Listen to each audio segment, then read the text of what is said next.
기술의 용어가 되게 이제 생소하실 것 같은데, 이 네트워크 가상화라는 것은 일반 사업자, 통신 사업자나 인터넷에서는 이미 적용이 된 그런 기술이에요. 아무래도 이제 건설, 홍대망이라고 하는 것은 일반 인터넷망이 아니고 인프라망이기 때문에 이런 기술들을 이제 적용한 지금까지 사례가 없어서 아마 용어에는 되게 생소할 거라고 생각합니다. 제가 오늘 세션 준비를 했는데 시간이 좀 짧아서 저희 제품의 소개보다는 이걸 왜 도입을 하고 이런 그 추세들이, 시장의 추세들이 왜 이런 방향으로 가는가를 좀 설명드리려고 앞에 시장 트렌드나 이런 걸 좀 준비를 했거든요. 뭐 IoT는 잘 아시겠지만 뭐 기존의 인터넷 세상하고 사물 인터넷이라는 사물 인터넷이라는 IoT 세상하고는 여러 가지 이제 차이점이 있습니다. 단말기가 단순하게 늘어나는 것도 있지만 그 단말의 특성들이 많이 바뀌거든요. 일반 인터넷 세상은 단말이 뭐냐면 주로 잘 아시는 이제 PC나 스마트폰인데, 사물 인터넷은 PC나 스마트폰 이외에 여러 가지 이제 사물들이 네트워크에 접속이 되는 거죠. 앞 세션에 케이크에서 말씀드린 것처럼 가정 내에도 마찬가지입니다. 가정 내에도 이제 여러 가지 기존의 월패드만 네트워크에 연결되는 것이 이제 이 가정 내 여러 가지 단말들이 네트워크에 연결되는. 잘 생각해 보시면 90년대 초반 중반에 보면 인터넷이 처음 나올 때 첫 번째가 뭐였냐면 각 단말을 서로 연결시키는 커넥티비티가 되었고요. 연결이 되다 보니까 여러 가지 이제 서비스들이 나온 거고, 서비스들이 나오니까 돈이 되니까 여러 가지 이제 보안 이슈들이 생기는 거죠. 그럼 이제 사물 인터넷은 지금 현재 어느 단계냐면 커넥티비티 단계. 여러 가지 단말들을 서로 연결해서 그게 어느 정도 이제 사업 BM이 나오면 여러 가지 서비스들이 나오겠죠. KT가 말씀하신 것처럼 유비쿼터스가 예전에 많이 나왔는데 그 시장이 발전하지 못했던 컨텐츠가 그렇게 나이스하지 않았거든요. 근데 이제 사물 인터넷이 최근에 갑자기 또 화두가 되는 이유는 뭐냐면 특히나 AI 스피커 같은 이런 것들이 여러 가지 편리성이나 이런 걸 주기 때문에 앞으로도 사물 인터넷은 계속 발전을 해 나갈 거라고 생각해요. 그러면 이제 중요한 게 아까 말씀 인터넷 시대 처음에는 아까 말한 단말을 커넥티비티가 제일 우선적으로 벌어지는 거예요.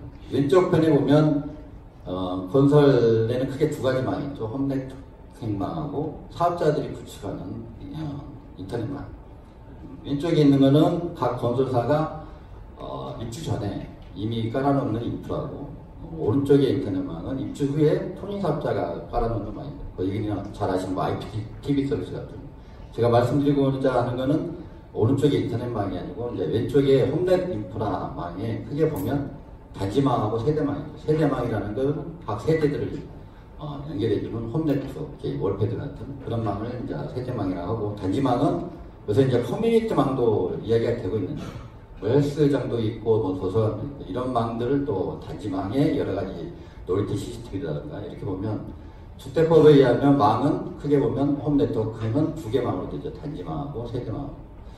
근데 기존에 있는 단말들이 있을 때는 크게 문제가 없는데 갑자기 단말이 늘어나게 되죠. 오른쪽처럼 월패드만 있던 게 갑자기 CCTV도 네트워크에 연결되고, 그 다음에 보일러도 연결되고, 그 다음에 여부에 있는 핸드폰으로 갑자기 우리 집에 있는 단말기를 조종하고, 그게 이제 예전에 10년 전만 해도 그런 게 없었죠. 이제 앞으로도 계속 단말들이 늘어나고, 그러면 그런 단말들을 어떻게 연결할 거냐. 첫 번째 연결의 이슈가 생기고, 두 번째 그 연결했을 때 안전한가, 그 연결성이, 거기에 대한 고민들을 많이 하고 계시고, 비단 사물 인터넷이 건설 쪽만 있는 게 아니고 모든 산업 분야에 다 이런 고민들을 갖고 있어요. 스마트 시티든 뭐 팩토리든 간에.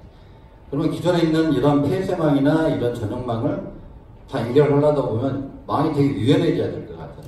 그래서 망이 가장 유연한 게 IP다 보니 IP를 좀 더 안전하게, 트러스트하게 해야 된다는 게 이슈들이 나온 거고요.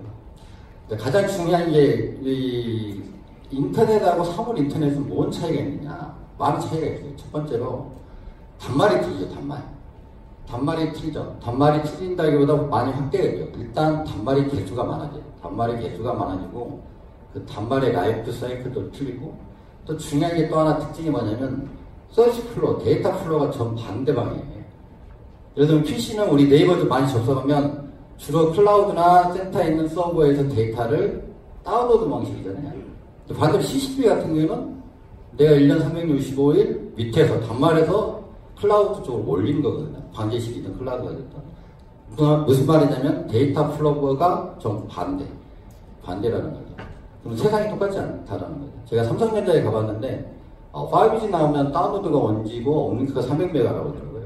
근데 CCTV 회사는 그 반대로 해야죠. 업링크가 더 데이터가 많으니까 반대로 업링크가 1G고 다운로드가 300메가에도 된다는 거죠. 이런 IoT 세상이나. 세 번째로 뭐냐면 단말들에서 제공해주는 서비스를 그럼 누가 할 거냐? 클라우드에서 할 거냐? 아니면 밑에서 할 거냐? 그러면 IoT 단말의 특성에 따라서는 어떤 서비스들은 단말하고 가장 가까운 데서 응답을 해줘야 되고 나중에 데이터는 클라우드에 저장하는 그런 형태가 되어야 될 것 같고 어떤 것들은 그냥 클라우드에서 받을 수도 있는 거. 그래서 세 가지의 여러 가지 IoT 세상에서의 데이터의 특성, 단말의 특성, 플로우, 서비스의 플로우의 특성, 그 다음에 저장 공간의 다양성 이런 것들 때문에 그러면 네트워크가 기존에 있는 PC 세상인 인터넷 세상하고 똑같이 될 거냐? 아니라는 거죠. 통신사업자 케이크할까 계시는데 통신사업자는 여러 가지 망이 있어요.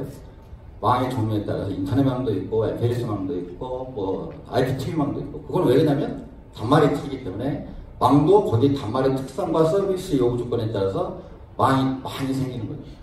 근데 일반 기업에 들어오거나 건설사 들어오면 그런 게 다 일률적으로 돼 있어서 망이 크게 종류가 많이 있지 않죠. 전편에 본 것처럼 단순하게 홈넷망하고 인터넷망은 이게 두 가지인데요. 왼쪽은 그냥 PC라고 보시면 되고 오른쪽은 IoT, 사물 인터넷. 왼쪽에 한번 보시면 PC 아까 말씀드린 것처럼 주로 다운로드 트래픽이 많죠. 그 다음에 라이브 트래픽이 아니고 내가 원하는 애독이라는 단어가 뭐냐면 내가 원할 때만 접속하냐. 네이버 하루 종일 네이버 접속하지 않잖아요. 그 다음 대부분 뭐가 있냐면 중앙체계죠. 클라우드에 있어요. 컨텐츠가. 그 다음에 플로우를 보면 일단 저장을 해. 클라우드에 저장된 걸 분석해서 서비스를 해주는 거죠. 근데 오른쪽에 IoT는 모든 IoT 단말이 다 그렇지 않겠지만 틀린 거죠. 밑에서 올려주는 푸시 방식의 트래픽이 많고 또한 애독이 아니고 1년, CCTV 같은 거는 1년 365, 24시간 트래픽을 쏴줘야 되는 거죠. 그 다음에 아까 말한 IoT 특성이 다 예를 들면 교통관제라든가 중요한 것들은 클라우드 갔다 오면 이미 교통사고가 나버리겠죠. 이 센터에서 해줘야 될 게 있고 클라우드에서 해줘야 되는 게 있어요. 여러 가지 특성에서 이제 차이가 있을 것 같고요. 그러면 이런 사물 인터넷을 제공하기 위해서 여러 가지 이제 기술들이 나왔어요. 통신사업자는 이미 이제 적용한 데도 있고 그런 게 뭐냐면 첫 번째가 단말이 아까 말했지만 해결하게 있고 많지 않으면 서비스 룰과 서비스 정책이 많지가 않아요. 그래서 큰 대형 시스템에서 똑같은 룰을 가지고 서비스 예를 들면 우리 스마트폰은 단말의 특성이 크게 없어요. 요금제 말고는 크게 뭐 단말의 룰을 바꿔야 될 게 없어요. 그래서 하나의 큰 시스템에서 여러 가지 서비스들을 해주는 반면 IoT는 종류가 너무 많아요. CCTV도 있고 출입청도 있고 월패드도 있고 무선 AP도 있고 단말이 너무 많고 룰도 다 틀려요.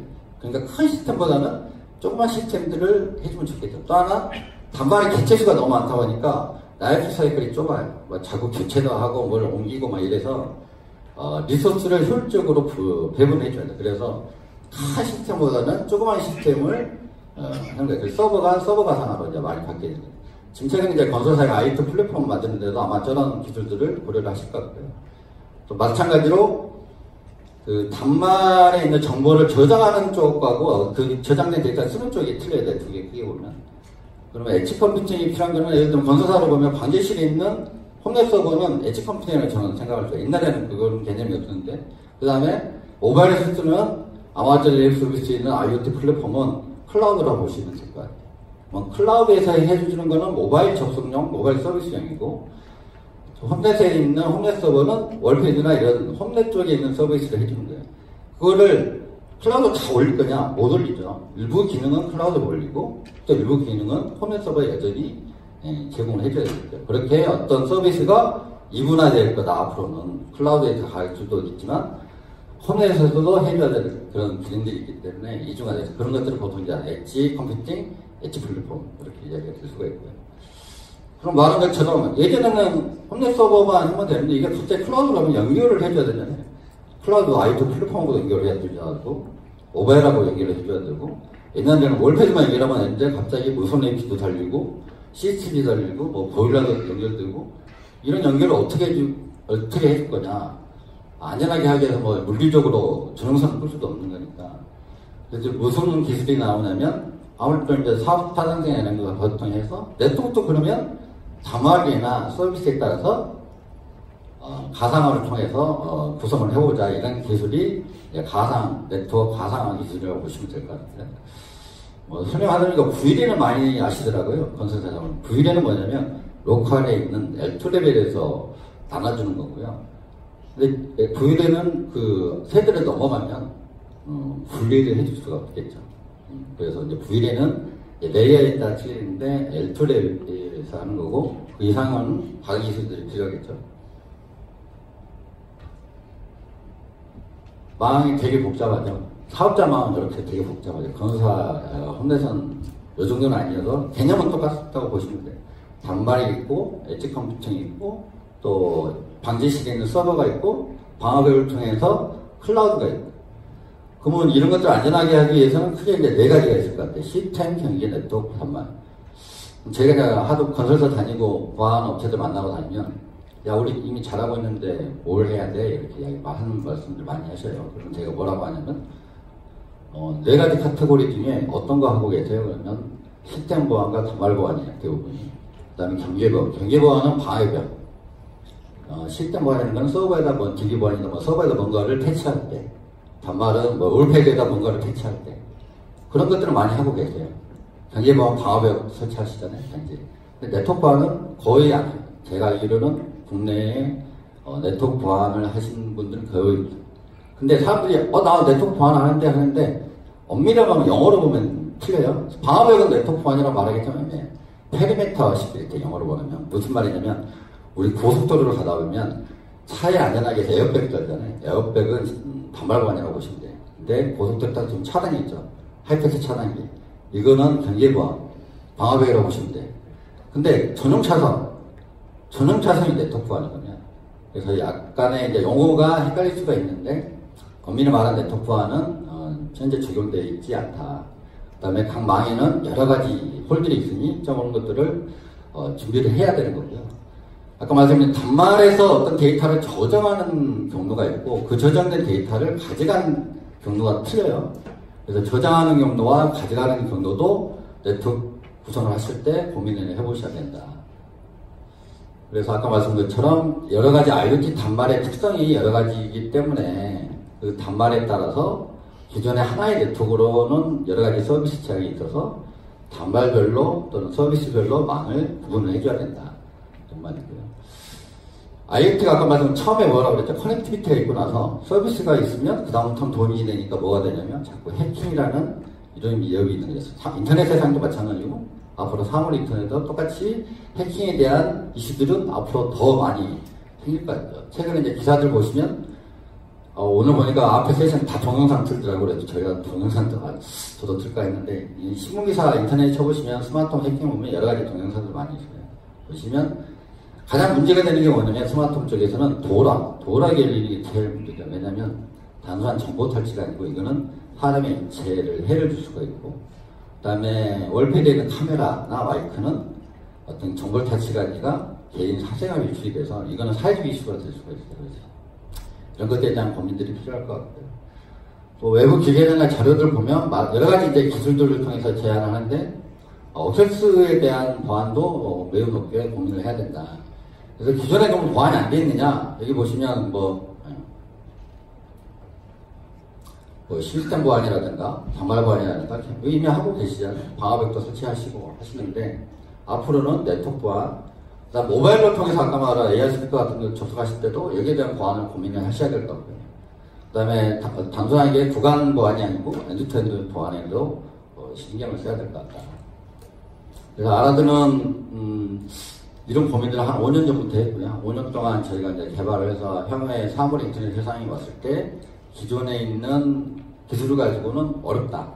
아니면 여러 가지 제약이 있을 것 같아서 5년 전부터 저희가 투자를 해서 개발을 해왔고요. 제 기술의 좀 여러 가지 개념적인 설명은 어떤 단말의 위협을 받으려면 그 단말이 도달을 해야 돼요. 예를 들면 도둑놈이 우리 집에 털려면 우리 집 앞에까지 와야 되잖아요. 저희 기술의 개념적인 핵심은 뭐냐면 우리 집 앞에까지 올 수 있는 길이 없는 거죠. 예를 들면 도둑놈이 우리 집 앞에 왔는데 엘리베이터가 없어서 우리 5층까지 올 수 있는 방법이 없는 거예요. 첫 번째가 뭐냐면 IP 주소라는 게 잘 아시겠지만 우리 네이버.com 치시잖아요. 이 IP 주소가 인터넷에 공개되기 때문에 그 주소를 보고 오는 거예요. 도둑놈이 우리 집에 있는 집 주소를 알고 오는 것처럼. 그 집 주소를 안 알려주면 모르는 떡이겠죠. 설마 오더라도 여러 가지 서비스 포털이 노출이 안 돼 있으면 해커는 이런 이 서비스들의 취약점을 가지고 뚫고 들어오거든요. 그런 것들을 외부에서 모른다면 우리 집 앞에 설사 오더라도 비밀번호 키가 없는 거죠. 그러니까 들어올 수가 없겠죠. 그래서 기술의 핵심은 뭐냐면 단말을 인증을 해서 비허가 된 사람이 네트워크 접근이 안 되게 하고 설사 접근을 하더라도 들어올 수 없는, 문을 열 수 없는 그런 솔루션이라고 보면 될 것 같고요. 저희 기술은 크게 보면 이제 센터 장비가 이제 그 관리 서버가 있고 또 단말은 크게 보면 하드적으로 구성할 수도 있고 소프트웨어적으로 구성할 수도 있고 뭐 전 산업 분야에 사물 인터넷이 있다 보니까 전 산업 분야에 적용이 가능합니다. 제품들이 여러 개 있고요. 단말 구성이 크게 보면 홈이라고 보시면 여러 가지 오퍼티컬인데 홈이라고 보시면 센터에 방제실에 서비스 게이트라는 게 있고 세대나 아니면 단지 공용방에는 저희 월패드 같이 저희 소프트웨어 탑재가 할 수 있으면 월패드에다 탑재를 하는 거고요. 만약에 탑재가 어려우면 앞에 폰트 게이트인 거를 둬서 이 전용 차선을 쭉 이렇게 만들어줍니다. 그래서 실제 망간의 네트워크 접근을 원천적으로 차단하는 거죠. 스마트홈의 이야기 잠깐 드리면, 10년 전에 보면 집에 일반 홈에는 단말이 아무것도 없었죠. 근데 최근에는 여러 가지 스마트홈 관련해서 단말들이 계속 늘어나게 되는 거예요. 그러다 보니까 아까 말한 여러 가지 해킹 위험들이 생기는 거고요. 그러면 저희 솔루션의 개념은 뭐냐면, 한번 잘 생각해 집을 보시면, 아파트 보면 방화벽이 있고, 천세대 기준으로 보면 방화벽 하나가 있고 나머지는 하나의 네트워크예요.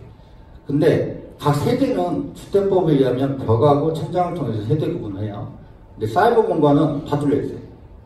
근데 분명히 101호하고 102호는 자산이 틀린 다른 회사나 마찬가지예요. 근데 같은 네트워크 수가 있어요. 되게 위험한 거죠. 다른 회사나 마찬가지거든요. 옆집에 난 누가 산지도 몰라요, 지금도 저는. 근데 네트워크는 같이 있어. 뭐냐면 사이버 공간은 다 뚫려 있다고 보시면 그러니까 어떻게 되냐면 해킹 당하겠죠. 그래서 그거를 각 세대별로 망을 나눠주자. 일반 기업처럼. 기업은 다 나눠져 있잖아요. 같은 계열사도 다 나눠놓고, 그것도 부족해서 부서별로도 나눠놓고. 개념적으로는 기존의 홈은 네트워크 보안에 대한 내용은 없었어요. 기존에 시스템만하고 경기 보안만 많이 하셨죠. 네트워크 보안을 앞으로 하셔야 될 것 같고요.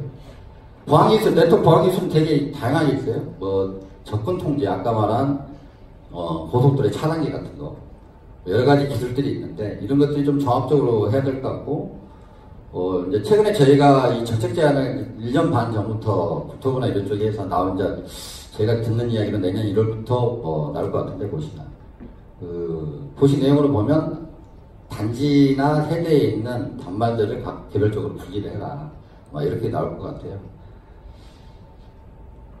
제가 SH공사랑 같이 해서 함동지구에 저희가 설치하는 실제 설치 사례거든요. 센터에 서비스 게이트라는 걸 주고 각 세대에 폰트 게이트라는 걸 넣어서 각 세대와 세대를 다 구분을 해주는 그런 방식이거든요. 하드웨어 방식으로 저희가 구성했고요. 또 이렇게 할 수도 있고 이 폰트 게이트를 안 넣고 월패드에다가 저희 거가 소프트웨어로 탑재를 할 수도 있을 것 같아요. 근데 이 단지랑 홈넷이라는 건 순수하게 세대만 있는 게 아니고 단지망에는 여러 가지 공용 단말들도 많아요. 커뮤니티에도 보면 여러 가지 단말도 많죠. 그런 쪽도 마찬가지로 세대 분리하듯이 그런 공용망도 단지망에서도 단말들도 분리를 해야 될 것 같다. 혹시 질문 있으시면 받고 아니면 따로 연락을 주시면 제가 찾아뵙고 또 설명을 드리도록 하겠습니다.